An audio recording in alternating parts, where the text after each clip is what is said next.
impressed with how far America had already come. And so he's like, imagine we put a Colossus of freedom, a light bearer of freedom at the entry port of this new place, like, you know, the big Sphinx figures, like, you know, not Sphinx, but big statues by the Nile River, but more importantly, the Colossus of Rhodos, which nobody of us has ever seen, and it's a myth and a mystery. But you know, where there's smoke, there's usually fire, and you know, that was right in the entry of the port of Rhodes. So, inspired by that, they wanted to make a figure like this and gift it to the United States as a sign for liberty, shall shine for our future, shall shine on. This is the symbolism of Lady Liberty. It even says like, give me Emma Lazarus. So Emma Lazarus, she was a philanthropist.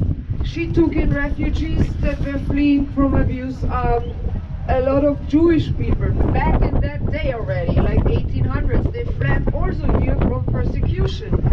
And she wrote that poem, give me your poor, give me your broken, let me take them and build them up again, you know. But you know, that didn't really help, because you know, the French people were paying for the statue, they didn't pay for the pedestal. And you know how the New Yorkers are, you're like, what the hell of a gift is that now? You give us a gift and you expect us to pay for the foot? And everybody, you know, like just came out of the Civil War, people were poor, there was nothing like in abundance. So that poem was good beginning, but you know, no matter what they did, money wasn't coming together. So then Johann Pulitzer, John Pulitzer, the writer, like, you know, the media guy, he was starting kind of a competition, because you know, Brooklyn at that time was not yet one city with Manhattan. The bridge was already existing, but it wasn't a city yet. So people were competitive a little bit. So, you know, he wrote stories about the little children that they were giving up their pocket money, a few cents here, a few cents there, to donate for the fundament, for the statue. You know, the Alcoholics Anonymous, you know, because it was also like, you know, prohibition came like slightly after, like lots of things coincided at the time.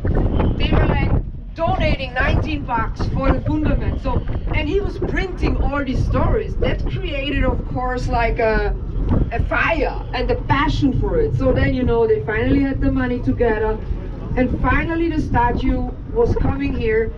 And you know, when it was, you know, and it took so long, because everything is about 1776, 1876, or at least July 4, right? But the unveiling of the statue happened on October 28, 1886.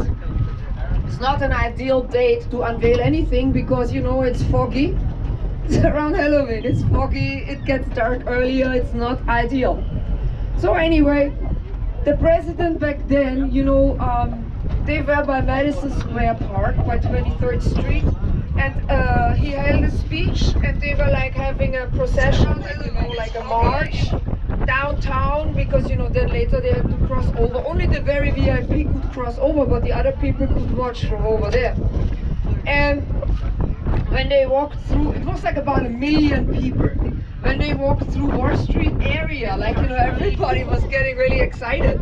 So we walked through Wall Street area, and the bankers, like when they were trading, they were like using ticker tape, like write the prices of what they were trading was written on paper, and when they didn't need it, they shredded it and threw it out.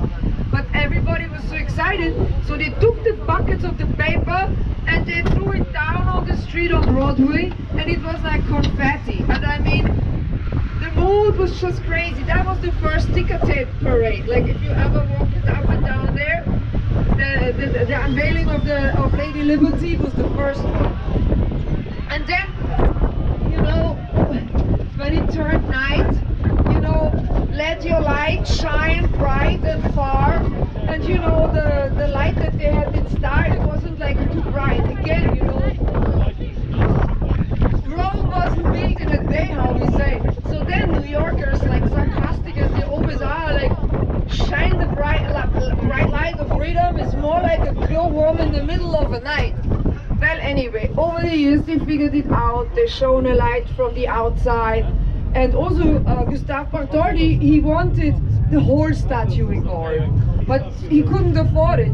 So he made the torch in gold plated. So the torch itself is gold plated, and the statue itself originally was orange copper, you know.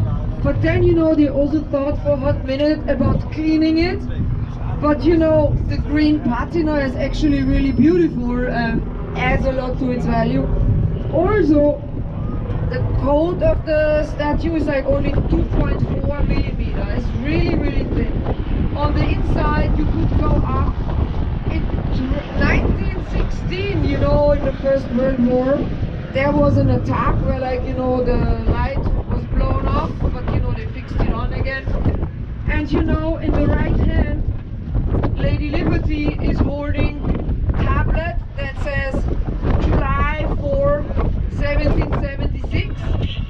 And also, she says, like, you know, like, leave the past behind, break the shackles of whatever is holding you back, you know, liberty and forward and light the light. If you could see her feet, then you would see there's broken shackles right down by her feet.